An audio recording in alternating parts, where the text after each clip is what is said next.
Hi friends, ఇది నా third video. నా సెకండ్ వీడియోకి మీరందరూ ఇచ్చిన ఆదరణ నాకు చాలా సంతోషాన్ని ఇస్తుంది. యాక్చువల్లీ నా సెకండ్ వీడియోకి ఇంత మంచి రెస్పాన్స్ వస్తుందని నేను అనుకోలేదు. మీరు ఇంకా నా సెకండ్ వీడియో చూడలేదు అంటే వెంటనే వెళ్ళి చూడండి. ఆ సెకండ్ వీడియో డీటెయిల్ ఆ సెకండ్ వీడియో ఏంటి అనేది నేను చెప్తాను.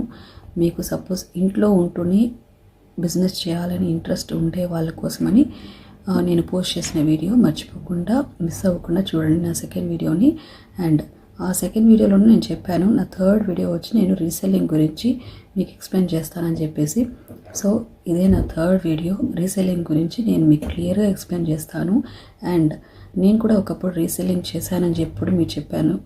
సో నా రీసెల్లింగ్లో నా ఎక్స్పీరియన్స్ అనేది అది కూడా నేను మీకు షేర్ చేస్తాను. నా రీసెల్లింగ్లో నాకు దొరికిన ఎక్స్పీరియన్స్ని, నాకు దొరికిన అనుభవాన్ని మీతో షేర్ చేస్తాను. అది మీకు కూడా యూజ్ అవుతుంది. బట్ ఈ వీడియోలో కాదు, నా ఫోర్త్ వీడియోలో చెప్తాను. ఎందుకంటే ఒక్కొక్క టాపిక్ కూడా చాలా పెద్దది. ఇప్పుడు రీసెల్లింగ్ గురించి ఈ వీడియో పోస్ట్ చేయడానికి చాలా టైం తీసుకుంటుంది. ఒక 15 to 20 minutes తీసుకుంటుంది.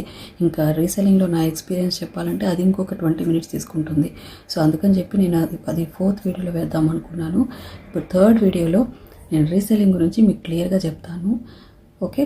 అండ్ దానికి ముందు మీరు ఇంకా నా ఛానల్ని సబ్స్క్రైబ్ చేసుకోలేదు అంటే వెంటనే సబ్స్క్రైబ్ చేసుకోండి, ఓకేనా?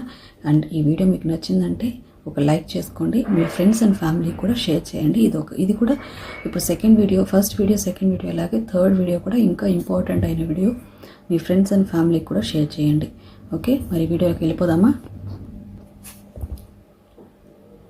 సరే, రీసెల్లింగ్ అంటే ఏమనేది మీకు ఆ వర్డ్లోనే అర్థమైపోయి ఉంటుంది.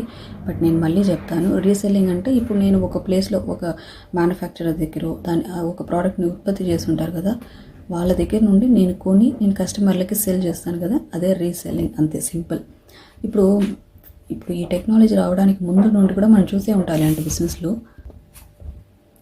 ఇప్పుడు ఫర్ ఎగ్జాంపుల్ శారీ బిజినెస్ తీసుకోండి. మనం కూడా ముందు ఒక 10 సంవత్సరాలు 15 సంవత్సరాల ముందు కూడా శారీ బిజినెస్ చేసే వాళ్ళు ఉంటారు.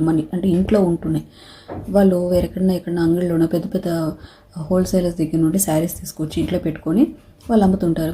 మనకు తెలిసిన అంటే మన చుట్టుపక్కల ఉన్నారనుకోండి, వాళ్ళు ఎవరైనా అమ్మేవాళ్ళు, మనం వాళ్ళ దగ్గర వెళ్ళి తీసుకుంటాం కదా. సో సేమ్ కాన్సెప్ట్ ఇప్పుడు కూడా. రీసెల్ అనేది ఇప్పుడు ఏమంటే దానికి ఒక వర్డ్ పెట్టారు, రీసెల్. బట్ రీసెల్లింగ్లో ఇంకొంచెం డిఫరెంట్గా ఉంటుంది. ఏమంటే ఇప్పుడు ముందు వాళ్ళు శారీస్ తీసుకొచ్చి ఇంట్లో పెట్టి అమ్మేవాళ్ళు.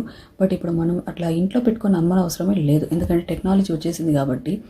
ఇదంతా రీసెల్లింగ్లో ఒక ఇన్ఫర్మేషన్ అంటే ఇది ఒక కమ్యూనికేషన్ ప్రాసెస్. అన్ని ఫోన్లోనే ఒక సోషల్ మీడియాలోనే ఫుల్ కమ్యూనికేషన్ జరుగుతుంది. సో మనం కస్టమర్ డీటెయిల్స్ని మనం వచ్చి పేమెంట్ తీసుకొని కస్టమర్ డీటెయిల్స్ని మనము డైరెక్ట్ మ్యానుఫ్యాక్చరర్స్ లేకపోతే హోల్సేలర్స్ ఉంటారు, మన ఎవరి దగ్గర నుండి సప్లైస్ ఉంటారు కదా, వాళ్ళకి మన ఇన్ఫర్మేషన్ పాస్ చేసామనుకోండి, వాళ్ళు డైరెక్ట్ కస్టమర్కి ఆ ప్రోడక్ట్ని డెలివర్ చేస్తారు. ఇదంతా మొత్తం ఆన్లైన్లోనే జరుగుతుంది. ఏ డైరెక్ట్ కాంటాక్ట్ ఉండదు, మొత్తం ఇండైరెక్ట్ కాంటాక్ట్. బట్ ముందు అయితే కానీ డైరెక్ట్గా చేసేవాళ్ళు. ఇప్పుడు శారీ బిజినెస్ కానీ ఇంకేమైనా బిజినెస్ డైరెక్ట్గా చేసేవాళ్ళు. కస్టమర్లు వచ్చి ఇప్పుడు నాకు ఒక శారీ కొనాలనుకుంటే శారీ ఎవరు అమ్ముతారబ్బా, మన సరౌండింగ్లో ఎవరైనా అమ్మేవాళ్ళు ఉంటారా, వాళ్ళ ఇంటికి వెళ్ళి మనం తీసుకునేవాళ్ళు. బట్ ఇప్పుడు అలా కాదు, అంతా ఆన్లైన్ వచ్చేసింది. కొరియర్ బిజినెస్ అనేది ఒక రేంజ్లో పోతుంది కాబట్టి వాళ్ళకి ఇంకా ఈ రీసెల్లింగ్లో ఇంకా కూడా వాళ్ళకి ఇంకా బిజినెస్ పెరిగిందనే చెప్పాలి. సో ఇప్పుడు వాళ్ళు ఏం చేస్తారంటే, మనం ఇప్పుడు కస్టమర్ డీటెయిల్స్ మనము సప్లయర్స్కి పెట్టేసామనుకోండి, వాళ్ళు ఏం చేస్తారు, మనం వాళ్ళకి పేమెంట్ ఇచ్చేసామంటే వాళ్ళు డైరెక్ట్ కస్టమర్లకి ప్రోడక్ట్ డెలివర్ చేస్తారు. సో ఇదే రీసెల్లింగ్లో జరుగుతుంది. ఇది ఎలా జరుగుతుంది ఏంటి, నేను ఎలా సప్లైని బట్టేది, నేను ఎలా కస్టమర్ని బట్టేది, కస్టమర్ నన్ను ఎలా కాంటాక్ట్ చేస్తారు. సో ఇదంతా మీకు నేను ఈ వీడియోలో చెప్తాను, సరేనా? సరే, మీకు ముందే నేను చెప్పాను కదా, రీసెల్లింగ్ అంటే ఒక్కటి మాత్రమే కాదు, చాలా ప్రోడక్ట్స్ ఉంటాయి. నా ఇంట్రెస్ట్ని బట్టి నేను చెప్పాను. రీసెల్లింగ్లో శారీస్ ఉంటాయి, బ్యూటీ ప్రోడక్ట్స్ ఉంటాయి, హోమ్ మేడ్ ప్రోడక్ట్స్ ఉంటాయి, ఫుడ్ ప్రోడక్ట్స్, జ్యువెలరీస్ అని ఇలా చాలా ఉంటాయి. అన్లిమిటెడ్ రీసెల్లింగ్లో వుడెన్ ప్రోడక్ట్స్ ఉంటాయి, గ్లాస్ ప్రోడక్ట్స్, ఇట్లా చాలా మన ఇంట్రెస్ట్ని బట్టి. సో ఇప్పుడు నేను మీకు ఒక చిన్న ఎగ్జాంపుల్ పెట్టుకొని మీకు నేను ఎక్స్ప్లెయిన్ చేస్తాను రీసెల్లింగ్లో. ఇప్పుడు ఫర్ ఎగ్జాంపుల్ నేను ఒక శారీస్ రీసెల్లర్ కావాలనుకుంటున్నాను అని నేను అనుకున్నా. సో ఓకే, రీసెల్లర్ అవ్వాలని డిసైడ్ అయిపోయినాను. ఇప్పుడు దానికి ఒక పేరు పెట్టుకోవాలి. ఇప్పుడు నా బిజినెస్ అంటే ఒక పేరు ఉంటుంది కదా, రిజిస్టర్ చేస్తారు వాళ్ళు. కాబట్టి ఇక్కడ ఇదేం రీసెల్లింగ్ బిజినెస్ అనేది ఎక్కువ పెద్ద మిడిల్ యాక్చువల్ ఈవెన్గా ఇది ఒక స్మాల్ లెవెల్ బిజినెస్ కూడా కాదు. స్మాల్ లెవెల్కి ఇంకొంచెం కింద మంత్లీ ఒక 5,000 నుండి 10,000 వరకు మన కెపాసిటీని బట్టి. కొంతమంది ఇంకా ఎక్కువ ఎర్న్ చేసే వాళ్ళు కూడా ఉంటారు. బట్ అది వేరే లెవెల్ అనమాట. ఇది నేను చెప్పేది ఒక స్టార్టింగ్ లెవెల్లో రీసెల్లింగ్ చేసే వాళ్ళకని చెప్పి. ఒక 5,000 పెట్టుకోవచ్చు యావరేజ్గా మంత్లీ. ఒక 5,000 నేను సంపాదించాలనుకుంటున్నాను అంటే 5,000 అయినా కూడా దానికంటే ఒక పేరు పెట్టాలి కదా. నేను ఆన్లైన్లోనే అన్నీ చేస్తున్నా రీసెల్లింగ్, అయినా కూడా ఒక పేరు ఉంటుంది కదా దానికి. సో ఇప్పుడు ఏదైనా ఒక పేరు, మన ఒక రీసెల్లింగ్ బిజినెస్కి నేను నా రీసెల్లింగ్ బిజినెస్, శారీ బిజినెస్కి ఒక పేరు పెట్టాలనుకుంటున్నాను. నేను మీకు చెప్పాను, నేను ముందు కూడా నేను రీసెల్లింగ్ బిజినెస్లో ఉన్నాను, రీసెల్లింగ్ నేను చేశానని చెప్పి బిజినెస్ రీసెల్లింగ్ అనేది ఒక పెద్ద బిజినెస్ అని కూడా కాదు. దీని బిజినెస్ అని చెప్పడం కన్నా జస్ట్ రీసెల్లింగ్ అని చెప్పుకోవచ్చు.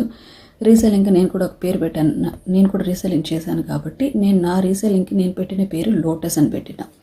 సో ఇప్పుడు అదే ఎగ్జాంపుల్గా తీసుకుందాం. ఇప్పుడు నేను లోటస్ శారీస్ అని చెప్పేసి ఒక బిజినెస్ అంటే నా రీసెల్లింగ్కి నేను ఒక పేరు ఎంచుకున్నాను. సో ఇప్పుడు ఆ పేరు అదొక పక్కన పెట్టేద్దాం. సెకండ్, ఇప్పుడు నేను సప్లైస్ని పట్టుకోవాలి.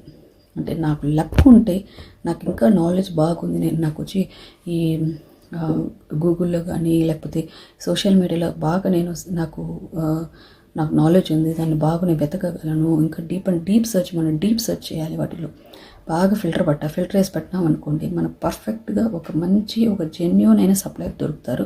బట్ అది దొరకడం చాలా అరుదు, అలా దొరకడం అనేది. బట్ అట్లీస్ట్ పర్ఫెక్ట్ ఒక డైరెక్ట్ మ్యానుఫ్యాక్చరర్స్ కాకపోయినా అట్లీస్ట్ ఒక హోల్సేలర్స్ని మనం పట్టచ్చు. మ్యానుఫ్యాక్చరర్స్ని డైరెక్ట్గా పట్టడం అనేది చాలా కష్టము. ఈవెన్ మ్యానుఫ్యాక్చరర్స్ కూడా డైరెక్ట్గా మనకు రీసెలర్స్కి వాళ్ళు సేల్ చేయరు. వాళ్ళు వచ్చి ఏం చేస్తారు, బల్క్గా సప్లై చేసి పడేస్తారు. ఈ హోల్సేలర్లకు వాళ్ళకి సప్లై చేస్తారు బల్క్గా. మనం బల్క్గా కొనలేము వాళ్ళ దగ్గర. సో మనము హోల్సేలర్స్ని పట్టుకోవచ్చు. మ్యానుఫ్యాక్చరర్స్ మనకి ఎవరు రేర్గా ఇచ్చేవాళ్ళు మ్యానుఫ్యాక్చరర్స్. హోల్సేలర్స్ని పట్టచ్చు.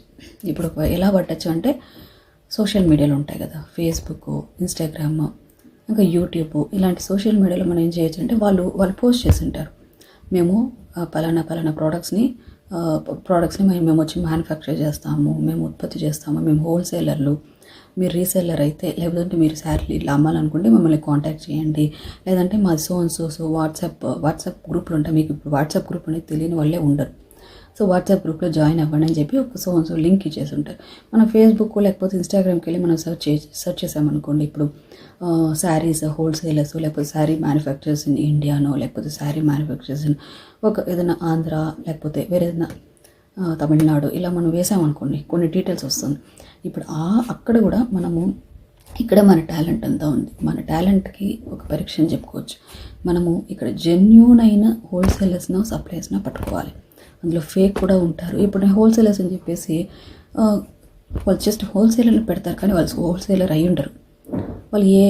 వాళ్ళు కూడా రీటైలర్స్ లేకపోతే వాళ్ళు కూడా ఒక రీసెలర్ అయి ఉండొచ్చు. అలా నాకు కూడా చాలా అనుభవం ఎదురైంది.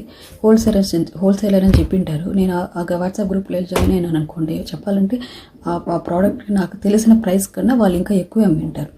సో అలా చెప్పేవాళ్ళు కూడా ఉంటారు. సో మనం ఏమంటే ఈ సప్లైస్ని పట్టుకోవడం అనేది ఒక చిన్న ఛాలెంజింగ్ అనే విషయమే. దానికి కొంచెం టైం కూడా తీసుకుంటుంది. ఇంకొకటి, మనకు ఈ సోషల్ మీడియా గురించి బాగా తెలిసిన వాళ్ళు ఎవరైనా ఉంటే వాళ్ళ హెల్ప్ తీసుకొని లేదంటే నాకు ఎవరు లేరు హెల్ప్ చేసేవాళ్ళని అనుకుంటే మీరే కొంచెం ఓపిక, కొంచెం టైం తీసుకొని మంచి సప్లైస్ని పట్టుకోండి. అంటే మనం వెళ్ళి వెతికిన వెంటనే మనకు దొరుకుతారు అని గ్యారంటీ లేదు. ఇప్పుడు నేను ఫేస్బుక్ వెళ్ళి నేను సెర్చ్ చేశాను అనుకోండి, శారీస్ మ్యానుఫ్యాక్చరర్స్ ఇన్ ఇండియా అని చెప్పి 100లో వస్తారు. నాకు 100 మంది కాంటాక్ట్ వస్తాయి. ఆ 100 మందిలో మనం ఏం చేస్తామంటే దాన్ని ఫిల్టర్ చేసి వాళ్ళకంటూ ఒక ఫేస్బుక్ పేజో లేకపోతే ఇన్స్టాగ్రామ్ పేజో, వాళ్ళకి ఒక వెబ్సైట్ ఉండొచ్చు, లేకపోతే వాళ్ళకి యూట్యూబ్ ఛానల్ ఉండొచ్చు. ఇవన్నీ నేను చెక్ చేసి, లేదంటే వాళ్ళ డీటెయిల్స్ క్లియర్గా ఇచ్చిన. కొంతమంది అయితే మేము మ్యానుఫ్యాక్చరర్స్, మేము ఇలా కాదు, అంటే మేము రీసేలర్స్ అలా కాదు, హోల్సేలర్స్ మేము అని వాళ్ళే మెన్షన్ చేసి ఉంటారు. కొన్ని వాళ్ళ ప్రోడక్ట్ డీటెయిల్స్ కూడా అక్కడ పెట్టుంటారు. ఆ ప్రోడక్ట్ కాస్ట్ అని వాళ్ళు పెట్టుంటే మనకు అవి చూస్తేనే అర్థమైపోయి ఉంటుంది, వీళ్ళు నిజంగా హోల్సేలర్సా లేకపోతే మ్యానుఫ్యాక్చరర్సా లేకపోతే వాళ్ళు కూడా రీసేలర్ అనేది మనకు అర్థమైపోయి ఉంటుంది.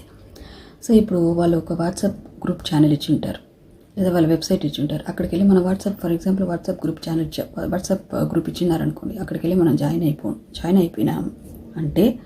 జాయిన్ అయిపోయినాక వాళ్ళు ప్రోడక్ట్ డీటెయిల్స్ ఎవ్రీడే పోస్ట్ చేస్తుంటారు విత్ ప్రైజ్. అది చూస్తే కూడా మనకు అర్థమైపోయి ఉంటుంది, అయితే వీళ్ళు వీళ్ళు నిజంగానే ఈ ప్రైసెస్ చాలా తక్కువ ఉంటాయి కానీ వీళ్ళు మ్యానుఫ్యాక్చరర్స్ ఓకే, మనం వీళ్ళతో ఇంకా వీళ్ళ దగ్గర నుండి మన ప్రోడక్ట్స్ డీల్ చేసుకోవచ్చు అన్న ఒక కాన్ఫిడెన్స్ వస్తుంది. లేదు ఒకవేళ ప్రైస్ ఎక్కువ అయిపోయింది అనుకోండి, ఎక్కువగా వాళ్ళు సేల్ చేస్తున్నారంటే అర్థమైపోతుంది వీళ్ళు కాదు అనేసి మనం క్విట్ అయిపోవచ్చు. ఆ ఛానల్ నుండి ఆ వాట్సాప్ గ్రూప్ నుండి బయటకు వచ్చేసి ఇంకా వేరే ఉన్న ఇట్లా ఒక 20-30 వాట్సాప్ గ్రూపులు ఉంటాయి, లేకపోతే 40-50 కూడా ఉండొచ్చు. అవన్నీ చూసి 1 by 1 మనము దాంట్లో ఎవరు జెన్యున్ ఎవరు మ్యానుఫ్యాక్చరర్స్ అని చెప్పేసి మనం చూస్ చేసుకొని ఫైనల్గా ఒక 2-3 ఉంటారు. సో వాళ్ళ దగ్గర నుండి మనం డీల్ చేసుకోవచ్చు. లేదు నేను ఈ బిజినెస్లో నాకు ఈ శారీ బిజినెస్లో నాకు డైరెక్ట్గానే ఇటు ఆన్లైన్ మూలంగా కాకుండా డైరెక్ట్ కూడా మనం చేసుకోవచ్చు. డైరెక్ట్గా ఇప్పుడు మన లోకల్లోనే ఎవరైనా ఉంటారు హోల్సేలర్స్ కానీ మ్యానుఫ్యాక్చరర్స్ దొరకడం కష్టం, బట్ హోల్సేలర్స్ ఉంటారు మన లోకల్లో షాపుల్లో అమ్మేవాళ్ళు, వాళ్ళ దగ్గర కూడా మనం డీల్ చేసుకోవచ్చు. ఇప్పుడు శారీస్ అంటే జస్ట్ శారీస్ అనే కదా, శారీస్లోనే ఇంకా చాలా వెరైటీస్ ఉన్నాయి కదా. సో ఆ వెరైటీస్ మనకు శారీస్ పైన కూడా కొంచెమైనా నాలెడ్జ్ ఉండాలి. అది నిజంగానే జెన్యున్ అయినా, ఆ శారీ జెన్యున్ అయినా లేకపోతే వాళ్ళు ఫేక్ శారీస్ అమ్ముతున్నారా, సో ఇలాంటివి కూడా మనం ఒకసారి చెక్ చేసుకోవాలి.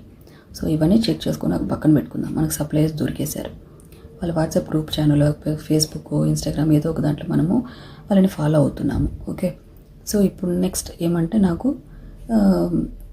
కస్టమర్లు కావాలి. కస్టమర్లు కావాలి కదా. ఇప్పుడు నాకు సప్లై దొరికానంటే దాన్ని అమ్మడానికి నాకు కస్టమర్లు కావాలి. సో కస్టమర్స్ని ఎలా పట్టేది, అది ఇంకొక ఛాలెంజింగ్ అయిన పని. ఛాలెంజింగ్ కాదు, కష్టం ఏం కాదు, బట్ ఇది ఒక ఛాలెంజింగ్ అయిన విషయమే. ఓకే, ఇప్పుడు మనకు సోషల్ మీడియా వచ్చేసింది కాబట్టి మనకి ఇది కొంచెం ఈజీ అయిన విషయమే. బట్ మనకు ఎంతగా ఆన్లైన్ ఉన్నా కూడా మన ఫస్ట్ కస్టమర్లు ఎక్కడ ఉంటారంటే మన చుట్టూనే ఉంటారు. అంటే మన ఫ్యామిలీ సర్కిల్లోనో ఫ్రెండ్స్ సర్కిల్లోనో ఉంటారు. సో ఇప్పుడు నేను ఒక రీసెల్లింగ్ బిజినెస్ దిగేశాను, నేను లోటస్ శారీస్ అని చెప్పి నేను ఒక పేరు కూడా పెట్టేశాను అనుకోండి. సో నెక్స్ట్ ఏం చేయాలంటే ఒక వాట్సాప్ గ్రూప్ అనేది క్రియేట్ చేసేయండి. ఇప్పుడు అందరికీ తెలిసిందంటే వాట్సాపే. అందరు మార్నింగ్ లేస్తే ఏం చేస్తాం లేదో ఫస్ట్ వాట్సాప్ ఓపెన్ చేసి చూస్తాం కదా. సో ఇప్పుడు అందరికీ వాట్సాప్ తెలుసు కాబట్టి వాట్సాప్ అందరూ వాడుతున్నారు, అందరికీ వాట్సాప్ గ్రూప్ల గురించి తెలుసు. మనం ఏం చేస్తాము, వాట్సాప్ గ్రూప్ ఒకటి క్రియేట్ చేసేస్తాం. ఇప్పుడు మనము సప్లయర్స్ ఎలా పెడతాం, సప్లయర్స్ కూడా ఒక వాట్సాప్ గ్రూప్ అని పెట్టుంటారు. సో ఆ సప్లయర్స్కి మనం కస్టమర్లే కదా, సో మనం కూడా వాళ్ళ గ్రూప్లో జాయిన్ అయ్యే ఉంటాం కదా. అలాగే మన కస్టమర్లు మన గ్రూప్లో జాయిన్ అవ్వాలంటే మనం ఒక వాట్సాప్ గ్రూప్ పెట్టాలి. సో ఒక వాట్సాప్ గ్రూప్ అనేది ఒకటి క్రియేట్ చేసి, అది వాట్సాప్ కమ్యూనిటీ, ఇప్పుడు కమ్యూనిటీ అని చెప్పేసి వచ్చేసింది. సో వాట్సాప్ కమ్యూనిటీ అని చెప్పేసి ఒకటి ఓపెన్ చేసుకోండి, ఒకటి క్రియేట్ చేసి ఆ లింక్ని ఇప్పుడు వాట్సాప్ కమ్యూనిటీకి దానికి ఒక పేరు పెట్టుంటారు, ఒక పేరు పెట్టాలి. ఇప్పుడు నేను లోటస్ శారీస్ అని చెప్పి ఒక వాట్సాప్ కమ్యూనిటీ నేను పెట్టుకుంటా. ఇప్పుడు లేదు, జస్ట్ ఇప్పుడు చెప్తున్నా. వాట్సాప్ కమ్యూనిటీ ఉంటే దానికంటే ఒక లింక్ ఇచ్చి ఉంటారు, ఆ లింక్ని నా ఫ్రెండ్స్ అండ్ ఫ్యామిలీకి నేను షేర్ చేస్తాను. ఫస్ట్ స్టెప్ అది చేయాలి. సో ఇప్పుడు షేర్ చేసినాక వాళ్ళందరికీ ఇంట్రెస్ట్ ఉంది, సరే ఏమో కొత్తగా మన ఫ్రెండ్ ఇట్లా బిజినెస్లో దిగింది, మనం చూద్దాం ఏమైనా శారీస్ కానీ బెటర్గా ఉంటే మనం కొనుక్కోవచ్చు కదా, ఎక్కడో వెళ్ళి కొనుక్కోవడానికి ఇక్కడ కూడా కొనుక్కోవచ్చు కదా అని చెప్పి వాళ్ళు కూడా అనుకొని జాయిన్ అవ్వచ్చు, ఇంట్రెస్ట్ ఉండేవాళ్ళు. సో ఫస్ట్ స్టెప్ అది అయిపోయింది. ఇప్పుడు నా సర్కిల్లో ఒక 10 మంది జాయిన్ అయినారు. సో ఇప్పుడు నా గ్రూప్లో ఒక 10 మెంబర్స్ జాయిన్ అయిపోయినారు, నా కస్టమర్లు అయిపోయారు. ఇంకా నేను కస్టమర్ల సంఖ్యని నేను పెంచుకోవాలి, ఎక్కువ చేయాలి అంటే నెక్స్ట్ ఏం చేయాలి అంటే ఆబ్వియస్లీ ఫేస్బుక్లో దానికంటూ పేజెస్ ఉంటాయి, అంటే శారీస్కి సంబంధించిన పేజెస్ ఉంటాయి. లేదంటే నేనే కూడా ఫేస్బుక్ వెళ్ళి ఒక పేజ్ క్రియేట్ చేసుకోవచ్చు. పేజ్ క్రియేట్ చేసి అక్కడ పోస్టులు పెట్టేది, నా శారీస్కి సంబంధించిన మన ప్రోడక్ట్స్ ఉంటాయి కదా, ఆ ఫోటోలు, దాని ధరలు, మన WhatsApp group link, WhatsApp community లింకులు ఇలా పెట్టచ్చు. ఇంకొకటి ఈ శారీస్కి సంబంధించిన చాలా పేజెస్ ఉంటాయి ఫేస్బుక్లో, ఇన్స్టాగ్రామ్లో. నేను చెప్పేది ఒక ఫేస్బుక్ మాత్రమే కాదు, ఇన్స్టాగ్రామ్, యూట్యూబ్ కూడా వాడుకోవచ్చు. ఇప్పుడు నేను ఫేస్బుక్లో శారీస్ కానీ కొన్ని పేజెస్ ఉంటాయి కదా, అక్కడికి వెళ్ళి నేను ఇట్లా ఐఎమ్ ఎ రీసెల్లర్, సో నేను మన తెలుగులో కూడా పోస్ట్ చేయొచ్చు, ప్రాబ్లమే లేదు. నేను రీసెల్లర్ని, ఇప్పుడు మీరు ఇలాంటి శారీస్ మంచి మంచి శారీస్ కొనుక్కోవాలి, చాలా తక్కువ ధరలో, అంటే జెన్యూన్ అయినది, రియల్ ఫేక్ కాదు, నిజమైన శారీస్ ఇవి, నిజమైన పట్టు శారీలే, నిజమైన మంగళగిరి శారీస్ ఫర్ ఎగ్జాంపుల్ చెప్తున్నా, నిజంగానే ఇది సో ఇలాంటి మంచి శారీస్ తక్కువ ధరలో కొనాలనుకుంటున్నారంటే మీరు వాట్సాప్ గ్రూప్ జాయిన్ అవ్వండి అని చెప్పి కూడా మనం పోస్ట్ చేయొచ్చు. సో ఇప్పుడు ఫేస్బుక్ వెళ్ళి ఎవరైనా సెర్చ్ చేశారనుకోండి, వాళ్ళు ఇంట్రెస్ట్ ఉండే వాళ్ళు ఏం చేస్తారు, మన గ్రూప్లో జాయిన్ అవ్వచ్చు. సో అలా మనం ఫేస్బుక్ ద్వారా ఇన్స్టాగ్రామ్లో కూడా నేను ఒక పేజ్ ఓపెన్ చేసి అక్కడ కూడా నేను పోస్టులు పెట్టచ్చు. సో అలా ఇన్స్టాగ్రామ్ పేజ్, నా ఇన్స్టాగ్రామ్లో వచ్చి ఎవరైనా విజిట్ చేసి అక్కడ వాట్సాప్ లింక్ ఉండిందంటే వాట్సాప్ గ్రూప్ లింక్ ఉంటే కనుక వాళ్ళు జాయిన్ అవుతారు. ఇంట్రెస్ట్ ఉండేవాళ్ళు జాయిన్ అవ్వచ్చు. సో అలా కస్టమర్లు మన సంఖ్యని పెంచుకుంటూ రావచ్చు. 15, 20, 25, 30. ఇంకా యూట్యూబ్లో కూడా మన యూట్యూబ్లో ఓపెన్ చేసుకొని యూట్యూబ్లో కూడా మనం పోస్టులు పెట్టచ్చు. సో శారీస్ ఉన్నాయి, ఇంత తక్కువ ధరలో ఉన్నాయి, మీరు కావాలంటే వాట్సాప్ గ్రూప్ ఛానల్కి జాయిన్ అవ్వండి, లేదంటే మా నెంబర్కి కాంటాక్ట్ చేయండి. సో ఇలా కూడా మీరు పోస్టులు ప్రతిరోజు ఇలా పెడుతూ వచ్చినారంటే మీ కస్టమర్ల సంఖ్య ప్రతిరోజు 1, 2, 3, 4 అనేది కాస్త 50, 100 అనేది మీకు ఇంక్రీజ్ అవుతూ వస్తుంది. సరే, ఇప్పుడు వాట్సాప్ బిజినెస్ అని చెప్పి ఒక వాట్సాప్ ఉంది. మీకు తెలుసో తెలియదు. తెలియని వాళ్ళు ఇప్పుడు తెలుసుకోవచ్చు. వాట్సాప్ బిజినెస్ అని చెప్పి, వాట్సాప్ కాకుండా బిజినెస్ చేసే వాళ్ళకి అని చెప్పేసి వాట్సాప్ బిజినెస్ అని ఒకటి ఉంది. అది మీకు ఇప్పుడు రీసెల్లింగ్ బిజినెస్లో అది ఇంకా మంచిది. ఆ వాట్సాప్ బిజినెస్ అనేది మీరు డౌన్లోడ్ చేసుకోండి. అదేం పెద్ద దానికేం డబ్బులు చెల్లించిన అవసరం, అది కూడా ఫ్రీనే. దాన్ని డౌన్లోడ్ చేసుకొని వాట్సాప్ బిజినెస్లో అయితే ఒక అడ్వాంటేజ్ ఉందంటే మీకు మీ ప్రోడక్ట్స్ అన్ని కూడా ఆ వాట్సాప్ బిజినెస్లో క్యాటలాగ్ అని చెప్పి ఒక ఆప్షన్ ఉంటుంది. అక్కడ మీరు శారీస్, ఫోటోలు, ఇంకేమైనా ప్రోడక్ట్స్ కూడా మీరు పోస్ట్ చేసి ప్రైస్ కూడా అక్కడ పెట్టచ్చు. ఇప్పుడు మన వాట్సాప్ కమ్యూనిటీని ఎవరైనా విజిట్ చేసే వాళ్ళు ఉంటారు కదా, వాళ్ళకి అది డిస్ప్లే అవుతుంది. వాళ్ళు చూస్తారు, ఓకే వీళ్ళ దగ్గర ఉన్నాయి, ప్రైసెస్ కూడా బాగా రీజనబుల్గా ఉన్నాయి అని చెప్పి కస్టమర్లకి ఆ డీటెయిల్స్ మీరు అప్డేట్ చేస్తూ ఉండాలి. సో ఆ క్యాటలాగ్ పెట్టుకునే వీలు ఉంటుంది వాట్సాప్ బిజినెస్లో. ఇదే నార్మల్ వాట్సాప్, పర్సనల్ వాట్సాప్ ఉంటుంది, దాంట్లో ఈ ఆప్షన్ లేదు. సో మీ దగ్గర వాట్సాప్ బిజినెస్ లేదు అంటే డౌన్లోడ్ చేసుకొని మీ వాట్సాప్ బిజినెస్లో మీరు రీసెల్లింగ్ నంబర్, అంటే వాట్సాప్ బిజినెస్కి ఒక నంబర్ ఇచ్చి మీరు ఆ నంబర్ని మీ రీసెల్లింగ్ బిజినెస్లో వాడుకుంటే ఇంకా మీకు బెనిఫిట్. ఆ వాట్సాప్ బిజినెస్ అనేది ఇంకా యూస్ఫుల్గా ఉంటుంది వాట్సాప్ పర్సనల్ కన్నా. సరే, ఇలా కస్టమర్లు 1 by 1 పడుతుంటారు. ఇప్పుడు రీసెల్లింగ్ బిజినెస్ కాబట్టి ఇందులో పోటీ కూడా చాలా ఎక్కువ ఉంటుంది. కాబట్టి మనము ఇది ఒక టాలెంట్ని బట్టి ఇది మీరు ప్రైస్ మీ ఇష్టంగా పెట్టుకోవచ్చు. మీరు ఒక శారీ పైన మీరు 50 రూపాయలు లాభం పెట్టి అమ్ముకోవచ్చు, 100 రూపాయలు పెట్టుకోవచ్చు, మీ ఇష్టం, అది డిపెండ్స్. సరేనా? సో ఇప్పుడు మీకు కస్టమర్ల సంఖ్య ఎక్కువ కొద్దీ మీరు కస్టమర్లను డీల్ చేయడానికి మీకు చాలా ఎక్కువ కస్టమర్లు వచ్చేసారనుకోండి, అప్పుడు మీరు కస్టమర్లతో డీల్ చేసిన సమయం కూడా మీకు ఎక్కువ ఉంటుంది. అప్పుడు మీకు మీ ఫ్రెండ్స్ అండ్ ఫ్యామిలీ సపోర్ట్ కావాల్సి వస్తుంది. కాబట్టి ఇప్పుడు అవసరం లేకపోయినా, మీరు స్టార్టింగ్లో లేకపోయినా, మీకు నంబర్స్ ఇంక్రీజ్ అవ్వగా కస్టమర్స్ ఇంక్రీజ్ అవ్వగా అప్పుడు మీరు మీ ఫ్రెండ్స్ అండ్ ఫ్యామిలీ, లేకపోతే ఫ్రెండ్స్ ఎవరో మీకు సపోర్ట్ చేస్తారని తెలియదు అంటే ఈ రీసెల్లింగ్కి, బట్ మీ ఫ్యామిలీ సపోర్ట్ ఖచ్చితంగా మీ ఫ్యామిలీలో ఉండాలి, మీకు సపోర్ట్ చేస్తారు. సో మీ ఫ్యామిలీ సపోర్ట్ అవసరం ఉంటుంది. కాబట్టి చూడండి, వాళ్ళతో డిస్కస్ చేయండి, వాళ్ళకు ఈ బిజినెస్ గురించి వాళ్ళకు కూడా ఎక్స్ప్లెయిన్ చేయండి. సో ఎక్స్ప్లెయిన్ చేసి ఇప్పుడు మీకు సోషల్ మీడియాని మెయింటైన్ చేయడానికి ఒకరిద్దరు ఉన్నారనుకోండి, మీకు ఇంకొంచెం ఈజీగా ఉంటుంది. సో అంతా మనమే డీల్ చేయడం అంటే దానికి చాలా కష్టం. ఫేస్బుక్లో పోస్టులు, ఇన్స్టాగ్రామ్లు, యూట్యూబ్, వాట్సాప్ ఇవన్నీ డీల్ చేయాలి. కస్టమర్లకు, ఇంకా సప్లయర్లకి డీటెయిల్స్ పాస్ చేయడము, కస్టమర్లతో డీల్ చేయడము, ఈ ప్రోడక్ట్ గురించి, సో ఇవన్నీ ఉంటాయి కదా. ఇవన్నీ డీల్ చేయాలంటే మీరు ఒక్కరే చేయాలంటే చాలా కష్టమైన విషయము. సో మీ ఫ్యామిలీ సపోర్ట్ తీసుకుంటే చాలా మంచిది.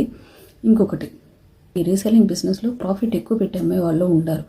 దానికి ప్రాఫిట్ ఎక్కువ అంటే దానికి కూడా కొన్ని టెక్నిక్స్ ఉంటాయి. అది ఏంటి? ఇప్పుడు రీసెల్లింగ్ బిజినెస్లో ఎంత ఎర్న్ చేయొచ్చు, మనం ఎంత హైయెస్ట్గా ఎర్న్ చేయొచ్చు, మనం లక్షల్లో రీసెల్లింగ్లో సంపాదించగలమా లేదా అనేది నేను ఈ ప్రాఫిట్ గురించి, ఇంకొన్ని ఇంపార్టెంట్ పాయింట్స్ గురించి నేను వేరే వీడియోలో మీకు పోస్ట్ చేస్తాను. అండ్ ఈ రీసెల్లింగ్లో నా ఎక్స్పీరియన్స్ కూడా నేను ఇంకా రానున్న వీడియోస్లో పోస్ట్ చేస్తాను. ఇప్పుడు ఇది రీసెల్లింగ్ స్టార్ట్ చేసే వాళ్ళకు, లేదంటే రీసెల్లింగ్ ఇప్పుడు రీసెంట్గా నేను స్టార్ట్ చేశాను అని అనుకునే వాళ్ళ కోసము ఈ వీడియో మీరు చూడండి. ఈ వీడియో మీకు యూజ్ అయి ఉంటుందని నేను అనుకుంటున్నాను. లేదు మీకు ఏమన్నా కొన్ని డౌట్స్ ఉన్నాయి అంటే కమెంట్ సెక్షన్లో పోస్ట్ చేయండి. నేను ఆ కమెంట్స్ చూసి నా రానున్న వీడియోస్లో మీకు నేను చెప్తాను, క్లియర్ చేయడానికి ట్రై చేస్తాను. ఓకే, ఇంకా రీసెల్లింగ్ గురించి ఇంకేమైనా నేను పాయింట్స్ మిస్ అయ్యి ఉంటే నేను ఇంకా రానున్న వీడియోస్లో పెడతాను.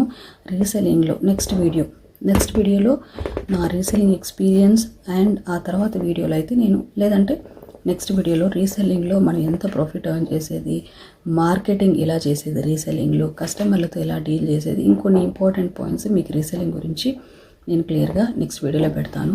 ఈ వీడియో మీకు నచ్చిందంటే మీరు ఎంతమంది రీసెల్లర్స్ ఉన్నారు అని చెప్పి ఒక కమెంట్లో పోస్ట్ చేయండి. మీరు రీసెల్లరా, మీ ఎక్స్పీరియన్స్ ఏంది అనేది కమెంట్లో పోస్ట్ చేయండి. మీకు ఏమైనా డౌట్స్ ఉన్నా కమెంట్స్లో పోస్ట్ చేయండి. నేను క్లారిఫై చేస్తాను నెక్స్ట్ వీడియోస్లో. ఓకేనా అండి? ఈ వీడియో మీకు నచ్చిందంటే మీ ఫ్రెండ్స్ అండ్ ఫ్యామిలీకి షేర్ చేయండి. నా ఛానల్ని మర్చిపోకుండా సబ్స్క్రైబ్ చేసుకోండి. నెక్స్ట్ వీడియోలో చూద్దాం.